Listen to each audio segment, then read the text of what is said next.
Jakarta एक टूटी हुई नाव में अनजान समुद्र के बीचों बीच 49 दिनों तक फंसा रहा, वो भी बिना खाना और पानी के।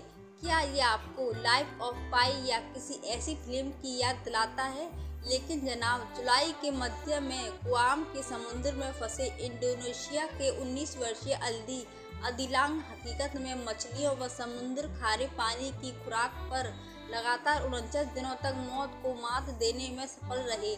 ठंड से बचने को नाव की लकड़ियों का सहारा लिया। अल्दी जकार्ता की मत्स्य पालक कंपनी में नौकरी करते थे। उन्हें मछली पकड़ने की विशालकाय जाल से लैस एक झोंपड़ी नुमा नाव पर तैनाती मिली थी। यह नाव सुलावेसी तट के 125 किलोमीटर दूर समुद्र में छोड़ी गई थी। हालांकि इसकी डोर तट के बंधी हुई थी। अल्दी रात में नाव पर लैंप जलाकर रहते थे ताकि मछलियां रोशनी से आकर्षित होकर जाल में फंस जाए। उन्हें एक वॉकी टॉकी दिया गया था जिससे वह जाल भरने की सूचना कंपनी के अधिकारियों को देते थे। इसके बाद एक नाव जाल में जुटी मछली लेने के लिए अल्दी के पास पहुंची थी। 14 जुलाई को सुलावेसी में आए जबरदस्त तूफान में अल्दी की नाव की डोर तट पर लगे बांध से टूट गई। देखते देखते यह तेज हवाओं के साथ बहकर हजारों मील दूर गुआम जल क्षेत्र में पहुंच गई।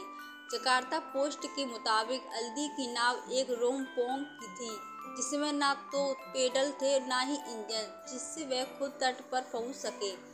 ऐसे में उनके पास किसी जहाज के करीब से गुजरने का इंतजार करने के अलावा कोई विकल्प नहीं था।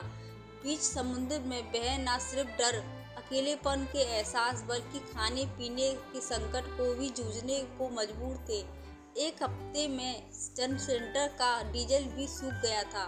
ठंड से बचने को नाव की लकड़ी काटकर जलाई, जाल में फंसने वाली मछली को आग में भूनकर खाते थे। समुद्र का खारा पानी टी-शर्ट में छानकर पीते थे ताकि शरीर में नमक अधिकता ना हो। अल्दी कहते थे, मुझे लगता था कि मैं कभी अपने परिवार के पास नहीं लौट पाऊंगा।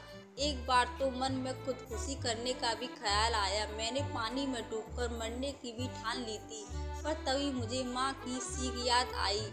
वह अक्सर कहती थी कि ईश्वर को याद करने और हौसला बनाए रखने से हर बाधा दूर हो जाती है। मैं बाइबल की प्रति हाथ में लिए यही दुआ करता कि किसी जहाज की नज़र मुझ पर पड़ जाए।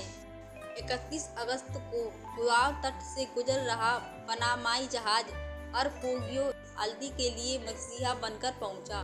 10 जहाज अरपेंगियो से पहले वहां से निकले थे, पर किसी की भी नज़र अल्दी की नाव पर नहीं पड़ी।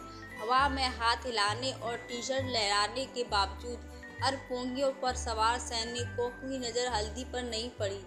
इसके बाद अल्दी ने अपने रेडियो को उस फ्रीक्वेंसी पर डाला जिसकी जानकारी एक नौसैनिक दोस्त ने उन्हें दी थी। नाव से जारी सिग्नल जल्द ही अरपेंगियो के कैप्टन तक पहुंच गए। उन्होंने जहाज के पीछे मोड़ा तो अल्दी दिखाई दिए। हालांकि समुद्र की लहरें काफ़ी तेज थी, इसलिए अल्दी को बचाने के लिए अरपेंगियो को उनकी नाव तक ले जाना असंभव था। 6 सितंबर तक जहाज पर खाने, पानी व अन्य पोषक तत्वों की जरूरी खुराक दी गई। अगर आपको वीडियो अच्छी लगी तो वीडियो को लाइक कीजिए, सब्सक्राइब कीजिए। नमस्कार।